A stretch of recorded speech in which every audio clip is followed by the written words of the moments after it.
Welcome back. Yesterday, on Memorial Day, America honored those who made the greatest sacrifice and gave their lives in military service to our country.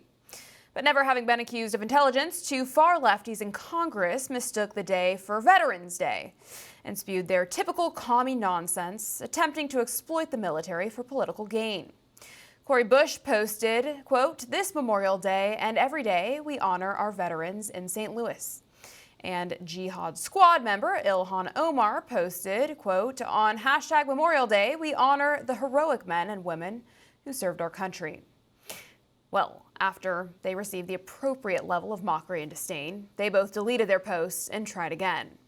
But the phony follow-up post did nothing to cover up their anti-American agenda that despises our Americans who love this country enough to risk and give their lives for it, who are nothing but political pawns to be used for their communist schemes. Joining me now to discuss is USMC vet, CEO of VetCom, leader of Border Vets, and author of The Race to Save America, Kate Monroe. Thank you so much for being with us today, and thank you so much for your service. I really appreciate it. Yep, glad to be here. Thanks for having me. Of course. Well, Kate, I want to be fair. Even some Americans do get Veterans and Memorial Day confused, but these two, they're not everyday Americans. They're members of Congress. As a Marine, what is your reaction to this? Well, no veteran, I'm a Marine Corps veteran. None of us like when people don't really understand the point of Memorial Day. It really happens, as you said, all the time across America. But yeah, when you're serving in Congress, you should definitely know the delineation between Veterans Day and Memorial Day. I think the real problem is, it's not that it's that you mixed it up on this day, you mix it up every day. You don't necessarily understand the role of the military veterans, those who have served. You certainly don't appreciate them. So why even bother tweeting in the first place? No one finds it genuine. Yeah, I totally agree. They're better off just staying silent instead of opening their big mouths. But, far more disturbing than their insensitive and hyper-partisan posts were the pro-terrorist protesters who interrupted a Memorial Day event in Sacramento. I have a clip from that I'd like to play, and then we'll come back to discuss. Protesters against the Israel-Hamas war interrupted a Memorial Day ceremony in Sacramento today. The ceremony was at the Memorial Auditorium.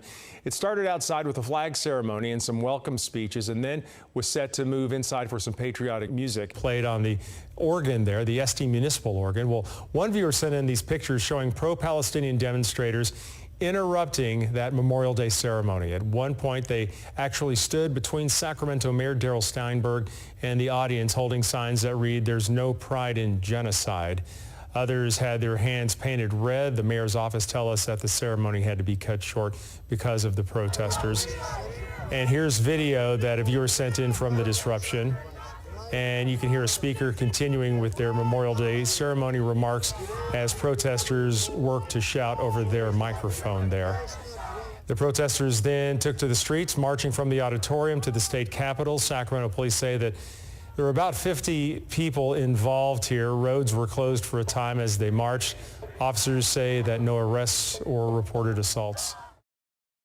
This is really just despicable. It's literally spitting on the graves of those who sacrificed their lives for us. What is your reaction to this?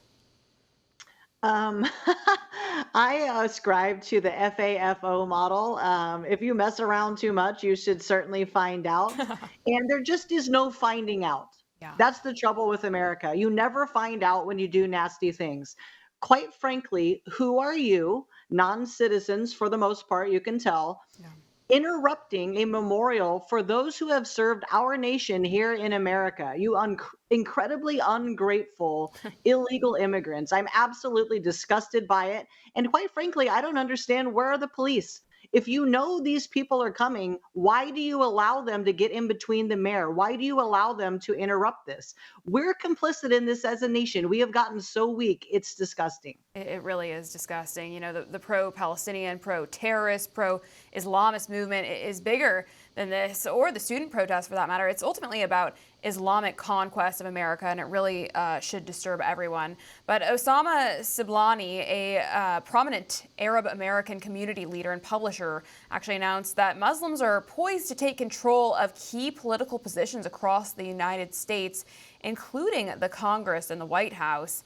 I could be very confident to tell you that we are on the road to the White House, to Congress, to decision-making everywhere in the United States, is what he actually said. Curious to get your thoughts on this.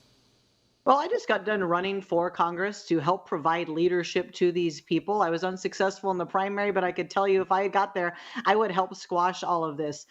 Obama is what ushered in this era where they are going to take over. That is their plan. They produce more people than we do, 'cause math. They are more willing to stand up for what they believe in, right or wrong. They're willing to go march. They're willing to kill people. They're willing to do acts of terror. They're willing to break into our country. We are going quietly into the night, America, because we are unwilling to stand and fight for our American ideals. We need more veterans to stand up. We need more real Americans to stand up and say enough is enough is enough. Yeah, we sure do. We absolutely do. And it's sad that that is not happening. The orchestrated invasion has made the Islamization of America more imminent. We know that over 15 million and over 200,000 special interest aliens have come here with the Biden regime's help. I have a clip here of former Border Patrol Chief Raul Ortiz saying he's never even spoken with Biden or Harris. Take a look at this.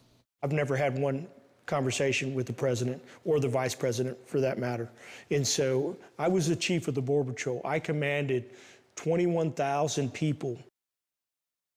He's never spoken with either Biden or the border czar, Miss Harris. Your thoughts? The border czar. Like, make me the border czar. I'm the one going down to actually close the border, right? It's not a big surprise because they first, for years, pretended that the border wasn't open. Yeah. So why would they talk to him? Because everything's fine at the border. Millions and millions of people pouring over in the middle of the night. No one wants to say anything about it. I'm not surprised they didn't talk. But like, who are you watching? The Border Patrol that gets to basically babysit migrants and deliver them wherever in the nation that they want to go? Every single person in the administration is complicit in this. Not a big shocker that they didn't talk. Yeah, it is really just amazing. Maybe he needs to call Biden directly and ask him about cases like the Louisiana girl who was just abducted and sexually assaulted. I'm sure Laken Riley's family would say she's lucky she's alive, right? 100%. When we were going down to secure the border, it was around the time that our nation lost Laken Riley. And us as border vets just went, when is enough enough? Like, how many kids have to be lost to getting kidnapped, to getting killed, to dying of the fentanyl that's pouring over, to getting sex trafficked? Yeah. Like, whose important child is it going to take for harm to come to them for something to be done? Exactly. Because that's all that matters. Unless somebody important get hurt, nobody cares at all. Like, what's it going to take for us to stop this? Sadly, I think you are correct. And these stories that we hear about and talk about every day are just a fraction of what happens every single day. It's just disgusting. It should not be happening. It's very easily fixable, but of course, no one wants to solve any problems here. So it's very sad. No. Kate, we are all out of time for today. Thank you so much for joining us, and thanks for all you do. I appreciate it. Appreciate you. For all our viewers asking where One America News is heading in the future, we would like to introduce you to OANN Live. OANN Live is the best way to stay up to date on all of the hard-hitting, straight-shooting, national and international headlines. And the best part is, OANN Live is only $4.99 per month. All the credible, honest, unbiased reporting One America News offers at a fraction of the cost of cable. Just go to OANN.com to easily sign up for OANN Live and stay informed.